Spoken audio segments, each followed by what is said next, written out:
கையிட்டு விகாரைக்குள் இருக்கும் வீதியை மீட்கின்றோம் என படம் காட்டி இனவாதிகளுக்கு தீனி போடுகின்றனர் இளங்குமரன். இலங்கையை உலுக்கியோ ஈஸ்டர் தாக்குதல்களுக்கு முன்பாக கிடைக்கப்பெற்ற எச்சரிக்கை பகிரப்பட்டுள்ள வாட்ஸ்அப் ஆதாரங்கள். போதைப் பொருட்களை கடத்தி வந்த 22 தேரர்கள் சரணடைந்த தொழிலதிபர் சம்பந்தப்பட்டுள்ள பிரதானிய நாட்டவர். மெரிட் அடிப்படையில் பல்கலை நுழைவு எண்ணிக்கையை அதிகரிக்க வேண்டும் வடக்கு ஆளுநர். 5 பெரும் துயரங்களால் நாடு பாரதூரமான ஆபத்தில் சஜித் எச்சரிக்கை. முல்லைத்தீவில் கடற்தொழிலாளர்களுக்குள் ஏற்பட்ட மோதல் 3 படுகாயங்களுடன் வைத்தியசாலையில். விசாரணை வலையில் சிக்கிய மகிந்த விடுக்கப்பட்டுள்ள அழைப்பு.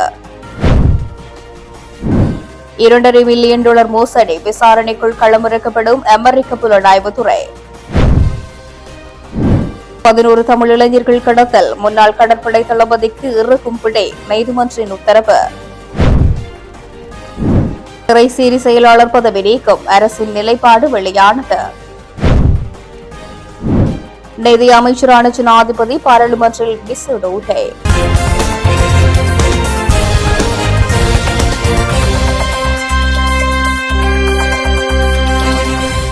கையிட்டு விகாரைக்குள் இருக்கும் வீதியை மீட்கின்றோம் என படம் காட்டி இனவாதிகளுக்கு தீனி போடுகின்றனர் என்று நாடாளுமன்ற உறுப்பினர் இளங்குமரன் குற்றம் சாட்டியுள்ளார்.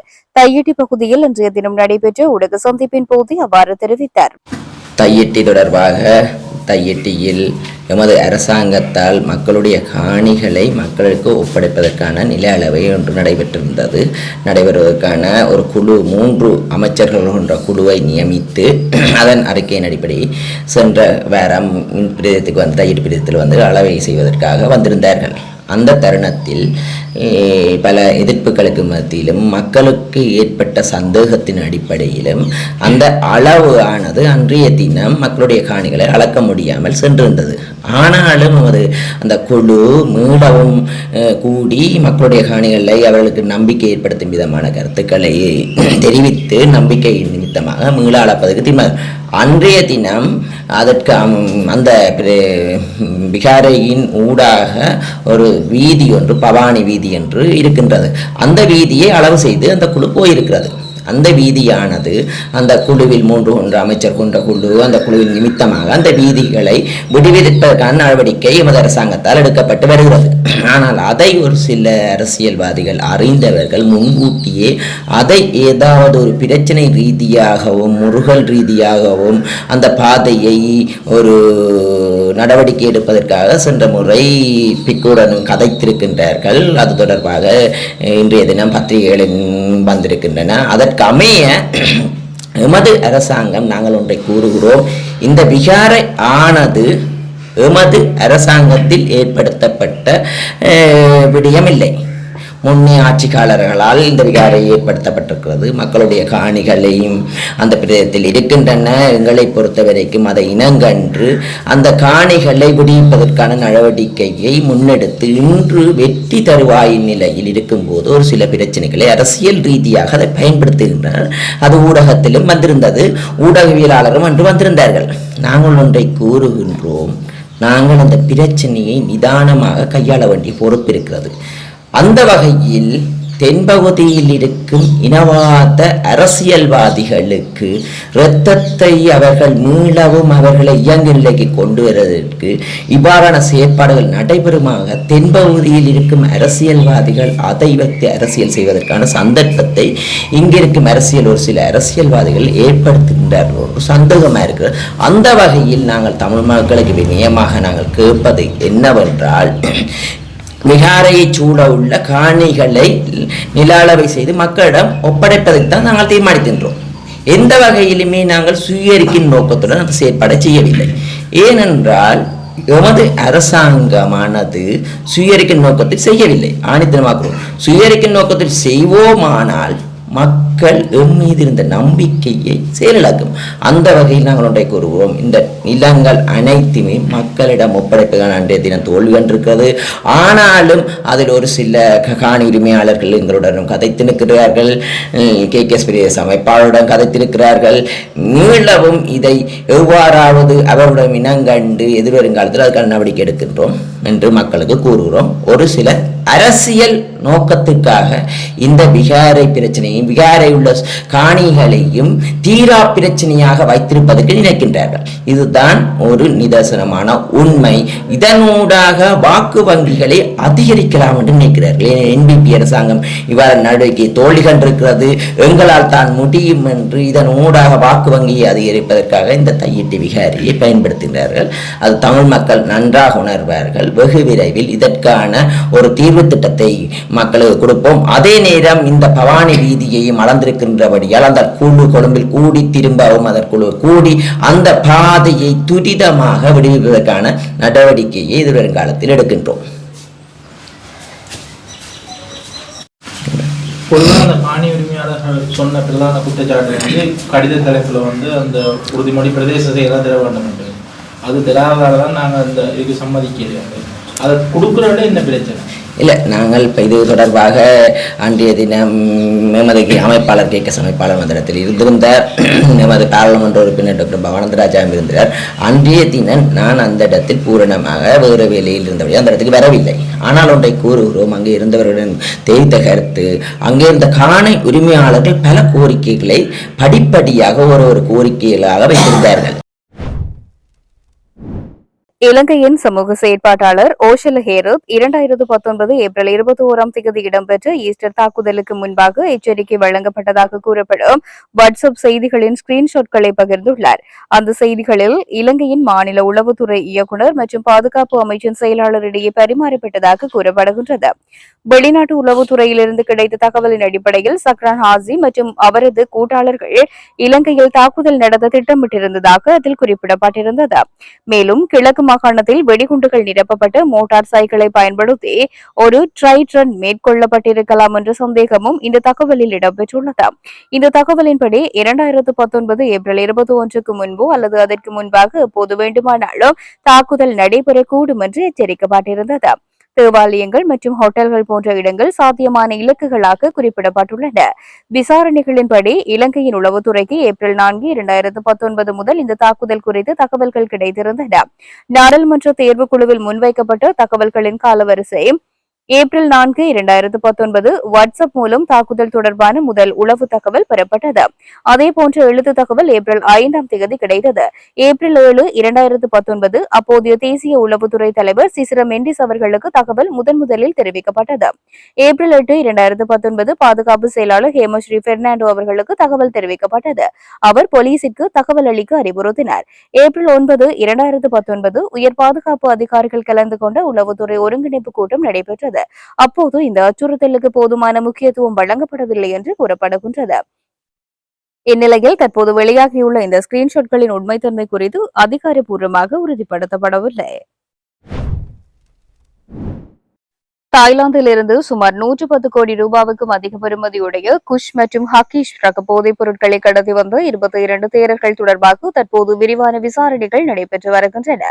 கடவகையில் உள்ள ரன்முத்துகல விகாரையில் வசித்து வந்த அமிதானந்த் என்ற துறவியும் இந்த போதைப் பொருள் கடத்தல் கும்பல் தொடர்பாக கைது செய்யப்பட்டுள்ளார்.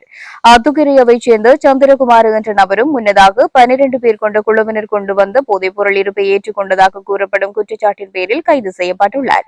இந்த ஒழுங்கமைக்கப்பட்ட போதைப் பொருள் கடத்தல் கும்பலுக்கும் அது தொடர்பான வெளிநாட்டு பயணத்திற்கும் நிதியுதவி அளித்ததாக சந்தேகிக்கப்படும் ஒரு முஸ்லிம் தொழிலதிபரை போலீஸ் போதைப் பொருள் தடுப்பு பிரிவு கைது செய்துள்ளது. அவரை கைது செய்வதற்காக போதைப் பொருள் தடுப்பு பிரிவு ஒரு நடவடிக்கையை தொடங்கியிருந்த நிலையில் அவர் ஒரு சட்டத்திரணி மூலம் சரணடைந்துள்ளார். அவர் விசாரணைக்கு உதவும் நோக்கத்தில் அல்லாமல் விசாரணை தீவிரப்படுத்தப்பட்டதன் காரணமாகவே தானாக முன்வந்து சரணடைந்துள்ளார் என்று சந்தேகிக்கப்படுகின்றது. போலீசாருக்கு தற்போது கிடைத்துள்ள தகவல்களின்படி அவர் இந்த பயணத்திற்கு திட்டமிட்டு அதற்கான செலவுகளையும் செய்துள்ளார். மேலும் அவரது வங்கிக் கணக்கில் ரூபாய் 5 மில்லியன் இருப்பதையும் புலனாய்வாளர்கள் கண்டறிந்துள்ளனர்.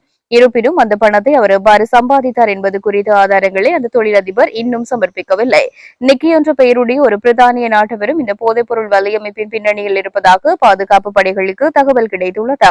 முன்னதாக 5 கிலோகிராம் கஞ்சாவுடன் கைது செய்யப்பட்ட இந்த வெளிநாட்டவர் தற்போது இலங்கையில் தங்கியிருப்பது தெரியவந்துள்ளது. அதன்படி காவலில் உள்ள முஸ்லிம் தொழிலதிபருக்கும் அந்த பிரித்தானிய நாட்டவருக்கும் இடையே ஏதேனும் தொடர்பு உள்ளதா என்பது குறித்து போலீஸ் போதைப்பொருள் தடுப்பு பிரிவு மேலும் விசாரித்து வருகின்றது. இந்த சம்பவம் தொடர்பாக தடுத்து வைக்கப்பட்டு விசாரிக்கப்பட்ட 20 துறவிகள் நேற்று நீர்கொழும்பு நீதிமன்றத்தில் முன்னிலைப்படுத்தப்பட்டு காவலில் வைக்கப்பட்டனர். ஏற்கனவே சந்தேக நபராக பெயரிடப்பட்டுள்ள அங்குனகோல அமிதானந்தா என்ற துறவியை வழிநடத்தியதாக நம்பப்படும் அம்பகஸ்முல்ல புனியாரத்ன என்ற துறவி குறித்து போலீசார் விரிவான விசாரணைகளை தொடங்கியுள்ளனர். தற்போது தலைமறைவாக உள்ள இந்த துறவியை இவ்வழக்கில் 4வது சந்தேக நபராக அறிவிக்குமாறு புலனாய்வு அதிகாரிகள் நீதிமன்றத்தை கேட்டுக் கொண்டுள்ளனர். இந்த சம்பவம் தொடர்பாக தாய்லாந்து சென்ற 22 துறவிகளுக்கு தங்குமிட வசதி செய்து கொடுத்ததும் வெளிநாட்டில் இருந்தே முழு செயல்முறையையும் இறக்கியதுமான தம்மரத்ன என்ற தம்ம துறவி சம்பந்தப்பட்டிருப்பது உறுதி செய்யப்பட்டுள்ளது. அந்த குழுவினர் இலங்கை திரும்பிய போது இந்த துறவி அவர்களின் பயணப்பெட்டிகளையும் தயார் செய்ததாக புலனாய்வு அதிகாரி நீதிமன்றத்தில் தெரிவித்திருக்கின்றார். மெரிட் அடிப்படையிலான பல்கலைக்கழக நுழைவு எண்ணிக்கையை உயர்த்துவதற்கு தீவிர கவனம் செலுத்த வேண்டும் என்று வடக்கு மாகாண ஆளுநர் நவேது நாயக்கன் வலியுறுத்தினார். அனைத்து பரீட்சாதிகளிலுமிருந்து பல்கலைக்கழக நுழைவு சதவீதத்தில் வடக்கு மாகாணம் தேசிய ரீதியில் பெற்றுள்ள முதலிடத்தை தக்க வைப்பதற்கு அப்பால் அந்த அடைவு மட்டத்தை மேலும் அதிகரிக்க வேண்டும் என்றும் குறிப்பிட்டார். வடக்கு மாகாண கல்வி, பண்பாட்டு அலுவல்கள், விளையாட்டுத்துறை மற்றும் இளைஞர் விவகார அமைச்சின் மாதாந்த முன்னேற்ற மீளாய்வு கூட்டம் ஆளுநரின் தலைமையில் நடைபெற்ற போது அவர் இதனை குறிப்பிட்டார். கூட்டத்தில் அமைச்சு மற்றும் அதன் கீழ் இயங்கும் கல்வி, விளையாட்டு, பண்பாட்டு திணைக்களங்களினால் முன்னெடுக்கப்படும் திட்டங்களின் முன்னேற்றங்கள் விரிவாக மீளாய்வு செய்யப்பட்டன. அத்துடன் மத்திய கல்வி அமைச்சின் ஊடாக வடக்கு மாகாணத்தில் உள்ள தேசிய பாடசாலைகளில் முன்னெடுக்கப்படும் வேலை திட்டங்களின் தற்போதைய நிலவரங்களும் ஆராயப்பட்டன. இக்கலந்துரையாடலில் ஆளுநரால் முக்கிய விடயங்கள் சுட்டிக்காட்டப்பட்டு பணிப்புரைகள் வழங்கப்பட்டன. கடந்த 7 ஆண்டுகளில் நாடு எதிர்கொண்ட உயிர்த்த ஞாயிறு தாக்குதல் முதல் மத்திய கிழக்கு போர் வரையிலான 5 துயரச் சம்பவங்களால் இலங்கை தற்போது மிகவும் பாரதூரமான மற்றும் அபாயகரமான நிலையை எதிர்கொண்டுள்ளது என்று எதிர்க்கட்சித் தலைவர் சஜித் பிரேமதாச தெரிவித்தார். சந்திமா விஜய குணவர்த்தனவினால் எழுதப்பட்ட நூல் வெளியீட்டு விழா கொழும்பு மகாவலி கேந்திர நிலையத்தில் இடம்பெற்ற போது அதில் பிரதம அதிதியாக கலந்து கொண்டு உரையாற்றுகின்ற போதே அவர் இந்த விடயத்தினை குறிப்பிட்டார். அவர் மேலும் உரையாற்றுகையில், நாட்டின் உணவு பாதுகாப்பு, பொருளாதாரம், சமூகம், அரசியல், இறையாண்மை மற்றும் மக்களின் வாழ்க்கை முறை என அனைத்தும் இன்று பெரும் ஆபத்தில் உள்ளன. வழக்கமான கோட்பாடுகளுக்குள் முடங்கி கிடக்காமல் நிலவும் சவால்களுக்கு நடைமுறை ரீதியிலான தீர்வுகளை தேட வேண்டியது அவசியம். இலங்கையின் கடலோரங்களில் காணப்படும் எரிவாயு மற்றும் எரிபொருள் வளங்களை பல்வேறு தரப்பினரின் அழுத்தங்கள் காரணமாக பெற முடியாத நிலை நீடிக்கின்றது. வெளிநாடுகளை சார்ந்திராமல் சொந்த முயற்சியால் நாட்டின் வளங்களை பயன்படுத்தி தன்னிறைவை அடைய வேண்டும். நமது நாட்டிற்கு பொருந்தாத சில கருத்துக்களை நிலைநிறுத்த சில குழுக்கள் சூழ்ச்சி செய்து வருகின்றன. இத்தகைய தீவிர வலதுசாரி மற்றும் நவதாராளவாத கருத்துக்களுக்கு அடிமையாகாமல் மக்கள் விழிப்புடன் இருக்க வேண்டும். வெளியிடப்பட்டுள்ள இந்த நூல் நாட்டின் கலாச்சார முக்கியத்துவம் மற்றும் உணவு பாதுகாப்பு போன்ற பிரச்சினைகளுக்கு தேவையான பதில்களை தந்துள்ளது என்றும் சஜித் பிரேமதாஸ் குறிப்பிட்டார். முல்லைத்தீவு நந்திக்கடல் களப்பு பகுதியில் ஏற்பட்ட மோதல் சம்பவத்தில் 3 காயமடைந்து முல்லைத்தீவு மாவட்ட வைத்தியசாலையில் அனுமதிக்கப்பட்டுள்ளனர். இந்த சம்பவம் நேற்று இடம்பெற்றதாக தெரிவிக்கப்பட்டுள்ளது. நீராவிப்பட்டியை சேர்ந்த முஸ்லிம் சமூகத்தவருக்கும் கள்ளப்பாடு பகுதியைச் சேர்ந்த தமிழ் சமூகத்தினருக்கும் இடையே சட்டவிரோத தொழிலில் ஈடுபடுதல் தொடர்பாக ஏற்பட்ட வாக்குவாதம் பின்னர் கடுமையான முரண்பாடாக மாறி தாக்குதலாக மாறியுள்ளது. இந்த சம்பவத்தில் கள்ளப்பாடு பகுதியைச் சேர்ந்த 33 மற்றும் 49 வயது மதிக்கத்தக்க 2 நபர்கள் தாக்குதலுக்கு இலக்காகி படுகாயங்களுக்குள்ளாகியுள்ளனர். அத்துடன் நீராவிப்பட்டியை சேர்ந்த 28 வயதுடைய இளைஞனும் அனுமதிக்கப்பட்டுள்ளார். சம்பவத்தை அப்பகுதியில் இருந்தவர்கள் போலீசாருக்கு அறிவித்ததை தொடர்ந்து சம்பவ இடத்திற்கு விரைந்த போலீசார் சந்தேகத்தின் அடிப்படையில் 3 கைது செய்துள்ளதுடன் ஏனையவர்கள் தப்பித்து சென்றுள்ளனர். இந்த சம்பவம் தொடர்பாக கருத்து தெரிவித்த முல்லைத்தீவு மாவட்ட கடற்தொழிலாளர் சங்கங்களின் மாவட்ட தலைவர் அன்னலிங்கம் நடனலிங்கம், நேரியல் வள திணைக்களம் சட்டவிரோத தொழிலை முறையாக கட்டுப்படுத்தி இருந்தால் இவ்வாறான சம்பவங்கள் இடம்பெற்றிருக்காது என குற்றம் சுமத்தினர். சம்பவம் தொடர்பான மேலதிக விசாரணைகளை முள்ளியவளை போலீசார் மேற்கொண்டு வருகின்றனர். முல்லைத்தீவு மாவட்ட சமாதான உதவிகள் மேற்படி நேற்று அதிகாலை நந்திக்கடற்கரையில் ஒரு சட்டவிரோதமான தொழிலாளிகளுக்கும் ஏனைய தொழில் சட்டவிரோதம் இல்லாதவர்களுக்கும் ஒரு கைகலப்பு நடந்தது. அது சம்பந்தமாக இன்று நாங்கள் ஊடக சந்திப்பொன்றை ஒழுங்குபடுத்தியிருக்கிறோம். இந்த இதில் எனது பேர் அருள்நாதன். இந்த விடயத்தில் நான் ஒரு விடயத்தை சொல்லலாம். என்னென்று கேட்டால், இது நாங்கள் 13 வருஷமாக இந்த சட்டவிரோதத்தால் ஒரு கலவரம் ஒன்று வரப்போகுன்றது நாங்கள் எல்லா அரசாங்கத்துக்கும் தெரியப்படுத்தியிருந்தாங்க. ஆனால் இந்த அரசாங்கம் அது அக்கறை எடுக்கவில்லை. ஆகவே இந்த அரசாங்கமும் அதே அரசாங்கம் என்றதுதான் எங்களிடம் மீனவர் சமுதாய மட்டத்தில் நாங்கள் வைக்கிற கோரிக்கை. ஏனென்று கேட்டால், இன்று 1.5 வருஷமாகிவிட்டது இந்த அரசாங்கம் ஒவ்வொரு மக்களுக்கும் வாக்குறுதிகளை கொடுக்கப்படுகிறதே தவிர எந்த விதமான தீர்வும் கிடைக்கவில்லை. ஆகவே ஒட்டுமொத்தத்தில் இங்கு கடத்தொழில் அமைச்சர், ராஜாங்க அமைச்சர் கிட்டத்தட்ட 4 தடவை மீட்டிங் வைக்கப்பட்டிருந்தது. அந்த 4 தடவைகள் அந்த வாக்குறுதிகள் எதுவுமே முல்லைத்தீவு மாவட்டத்தில் நிறைவேற்றப்படவில்லை. ஆகவே அதன் மத்தியில் இன்று புல்மூட்டை பகுதியில் இருந்து சட்டவிரோதமாக நந்திக்கடலில் கூட்டு வேலை, படுப்பு வேலையை முதலாளிமார் கொண்டு செய்கிறார்கள். அவர்கள் உண்மையாகவே அந்த மாவட்டத்தில் இருந்து இங்கு தொழில் செய்கிறதுக்கு யார் அதிகாரம் கொடுத்திருந்தார்கள்? அதிகாரம் கொடுத்தது நீதியரசர் திணைக்களம். அதுவும் இப்ப இருக்கும் அதிகாரி ஏடி. காரணம் என்னன்னு கேட்டால், ஒரு மாவட்டத்தில் இருந்து ஒரு மாவட்டத்துக்கு போய் தொழில் இதுல இருக்கிற நாயார கொக்குலாக்கி நாங்கள் போய் இறங்கி வீசலாம். ஏன்னு கேட்டால், அந்த கிராமத்தில் லைசன்ஸ் இல்லாமல் நாங்கள் இறங்கலாம். அந்த கிராம மக்கள் மட்டும்தான் இங்கு பாவிக்கிறோம். அந்த லைசன்ஸை கொடுக்காமல் இந்த ஏடி சட்டவிரோதமான தொழிலாளிகளுக்கு ஆதரவை கொடுத்து இந்த இன்றைக்கு எமது மாவட்டத்தில் இருக்கும் மீனவர்களையும் அங்கு இருக்கும் மீனவர்களையும் சண்டை பிடிக்கிற அளவுக்கு கொண்டு விட்டிருக்கிறார். ஆகவே இந்த கௌரவ கடத்தொழில் அமைச்சரிடம் நான் சொல்வது என்னன்னு கேட்டால், எங்களுக்கு நம்பிக்கை இல்லாத விடயமாக போய்விட்டது. நீங்கள் 2 வாரத்தில் தீர்க்கிறேன், 3 வாரத்தில் தீர்க்கிறேன் என்று சொல்வீர்கள். ஆனால் 1 வாரமும் தீர்க்கப்படவில்லை. இன்றைக்கு அவரின் மண்டை உடைந்து எவ்வளவு ஒரு கவலைக்குரிய விடயத்தில் இருக்கிறார். அவருடைய குடும்பம் என்ன நிலைமையில் இருக்கு? 4 பிள்ளைகள், தந்தை, அதோட அடுத்தவர்களுக்கு 5 பிள்ளையும் ஒரு தந்தையர். அப்ப மோட்டுத்தனமான ஒரு அடின சம்பவம் நடந்திருக்கு. இதுவரைக்கும் நீதியரசர் திணைக்களத்தால யார் பார்வையிட்டு இருக்கிறார்? கடத்தொழில் அமைச்சரால் யார் வந்திருக்கிறார்? இந்த நியூஸில் இருக்கிறவர்கள், வெளிநாட்டில் இருக்கிறவர்கள் பார்த்து எங்களை மீனவர்களுக்கு என்ன நடந்ததுன்னு கேட்கிறார்கள். ஆனா நீங்கள் கோன் அடித்தா கோனை தூக்குறார்கள். நீங்கள் ஒரு செயலாளரை வைத்திருக்கிறீங்க. அவர் என்ன சோம்போரியா? அவருக்கு எத்தனை நேரம் நாங்கள் மெசேஜ் போடுறோம். அவர் என்னத்துக்கு வச்சிருக்கிறீங்க?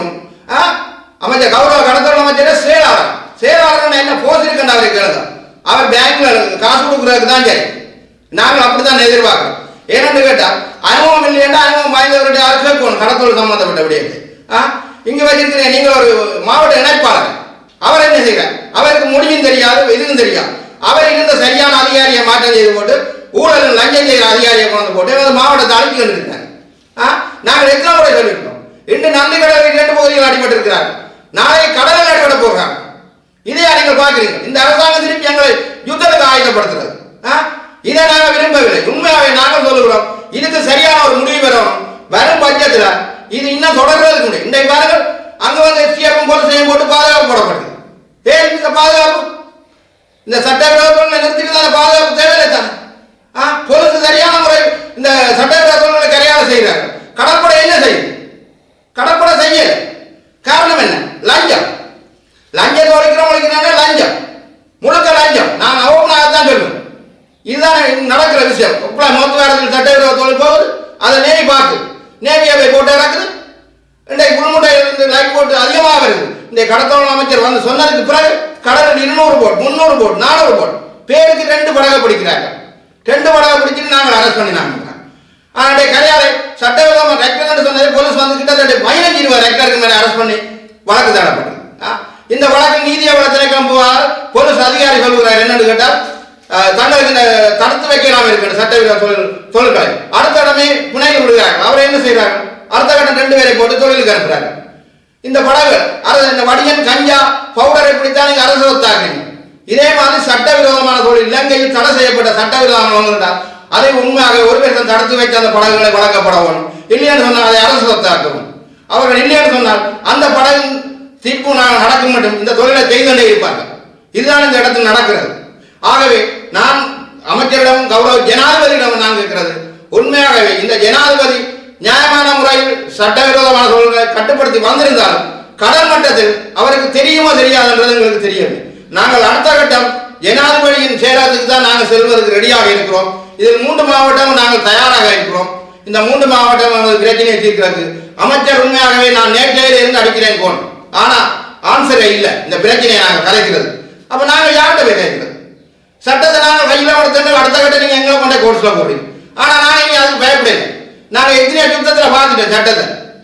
சரியா? நாங்கள் எத்தனையோ தடுப்புலையே நாங்கள் 3 வருஷம் இருந்துட்டோம். ஒரு மாதம் நீங்கள் வச்சிருந்தீங்களா எங்களை தடுத்து?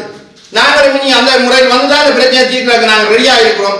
ஆகவே ஒட்டுமொத்த இந்த நந்திக்கடல் நடந்த சம்பவத்துக்கு எங்களுக்கு சரியான ஒரு தீர்வும் இந்த திணைக்களத்தில் இருக்கும் அதிகாரி ஏறி அவர் சோம்பேறி என்றால் நான் சொல்றேன். ஓஎசிக்கள் இருக்கிற சோம்பூரி யாழ்ப்பாணத்தில் அதிகமான குற்றத்தை செய்து போட்டு இங்க கொண்டு போட்டிருக்கேன். போய் சொல்றீங்க அந்த ஏடி வர்றாரு இந்த ஏடி வர்றாரு. சரியான அதிகாரிகள் இருக்கிறாங்க, கொண்டு போடுங்க மாவட்டத்தில்.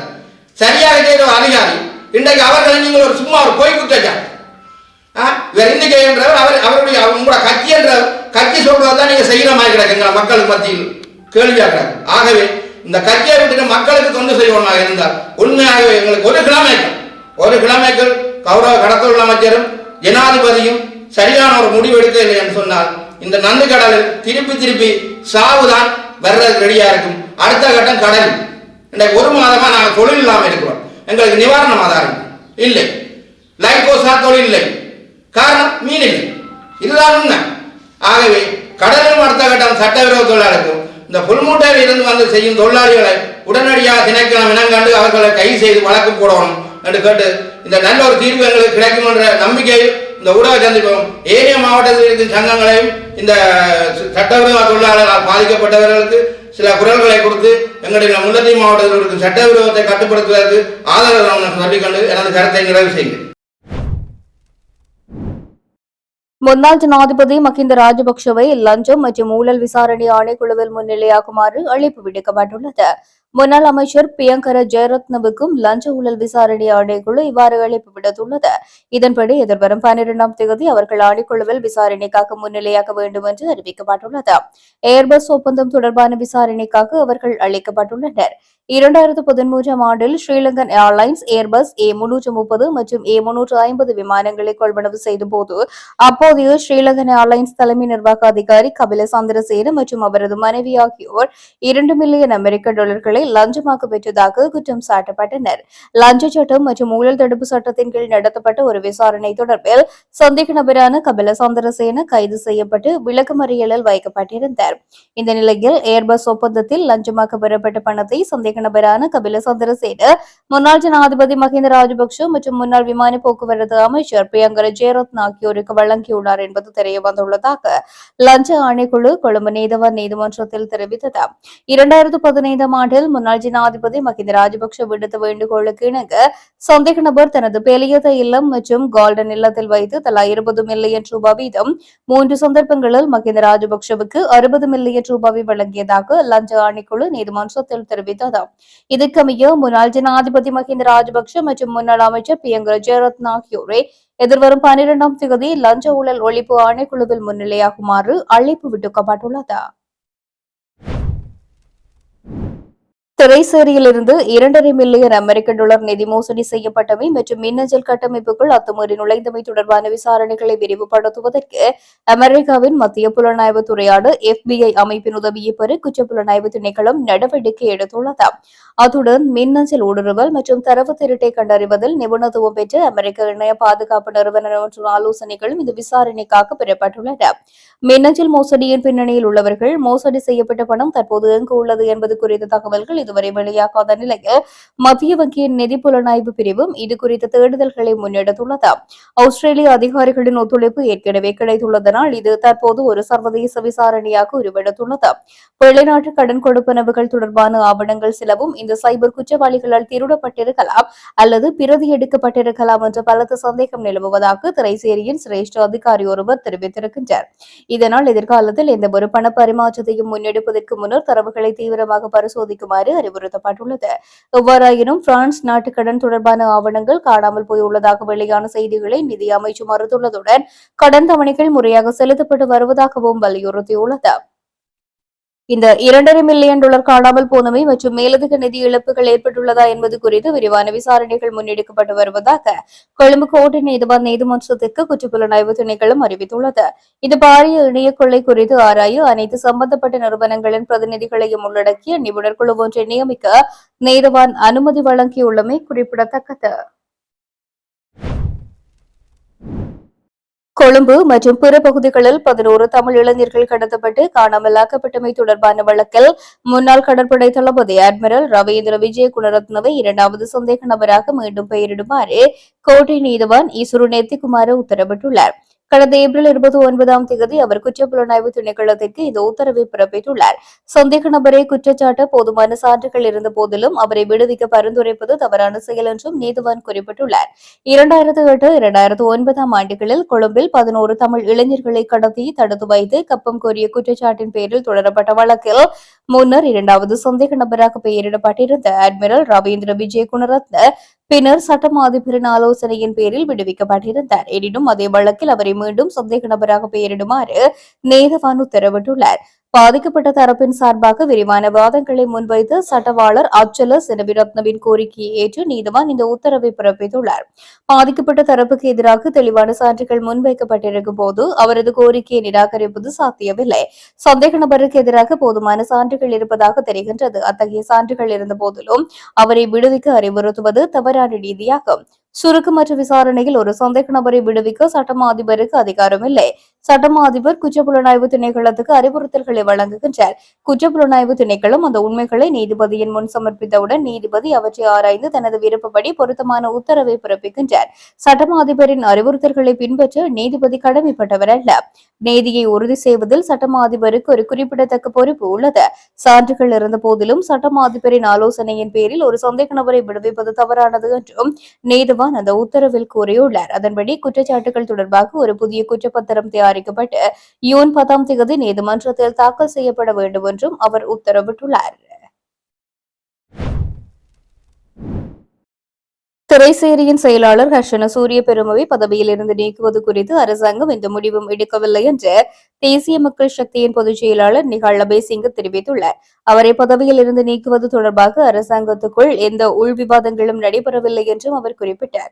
ஆஸ்திரேலியாவுக்கு அனுப்பப்பட்ட $2.5 மில்லியன் திரைசேரி பணம் இணைய ஊடுருவல்களால் திருடப்பட்ட சம்பவம் தொடர்பாக திரைசேரி செயலாளரை பதவியில் இருந்து நீக்க வேண்டும் என்று எதிர்க்கட்சிகள் வலியுறுத்தி வருகின்றன. இது தொடர்பாக அரசாங்கத்தின் நிலைப்பாடு பற்றி வினவப்பட்ட போதே நிகால் அபேசிங்க இதனை தெரிவித்தார். அவரை பதவியில் இருந்து நீக்க வேண்டும் என அமைச்சரவைக்குள் இருந்து கோரிக்கைகள் எதுவும் விடுக்கப்படவில்லை என்றும் தேசிய மக்கள் சக்தியின் செயலாளர் மேலும் குறிப்பிட்டுள்ளார். ஆஸ்திரேலிய கடன் வழங்குனருக்கு திரைசேரியால் செலுத்தப்பட்ட $2.5 மில்லியன் மூன்றாம் தரப்பினரால் மோசடி செய்யப்பட்ட விவகாரம் தொடர்பில் நிதி அமைச்சரான ஜனாதிபதி அனுரகுமார திசாநாயக்க செவ்வாய்க்கிழமை பாராளுமன்றத்தில் விசேட உரையாற்ற உள்ளார். 2025 செப்டம்பர் மாதம் முதல் டிசம்பர் மாதம் வரையான காலப்பகுதியில் திரைசேரியால் செலுத்தப்பட்ட 10 கொடுப்பனவுகளின் மொத்த தொகையான $2.5 மில்லியன் மோசடி செய்யப்பட்ட விவகாரம் தொடர்பில் அரசாங்க நிதி பற்றிய குழுவில் முன்னிலையான திரைசேரியின் செயலாளர் ஹர்ஷன சூரிய பெரும பல விடயங்களை வெளிப்படுத்தினர். இந்த மோசடி தொடர்பில் நிறுவன மட்டத்தில் உள்ளக விசாரணைகள் முன்னெடுக்கப்படுகின்ற நிலையில் குற்றப்புலனாய்வு திணைக்களம் ஊடாகவும் விசாரணைகள் மேற்கொள்ளப்பட்டுள்ளதாக திரைசேரியின் செயலாளர் குறிப்பிட்டுள்ளார். பாராளுமன்றம் நாளை கூட உள்ள நிலையில் இந்த நிதி மோசடி விவகாரம் தொடர்பில் நிதி அமைச்சரான ஜனாதிபதி அனுரகுமார திசாநாயக்க விசேட உரையாற்ற உள்ளார்.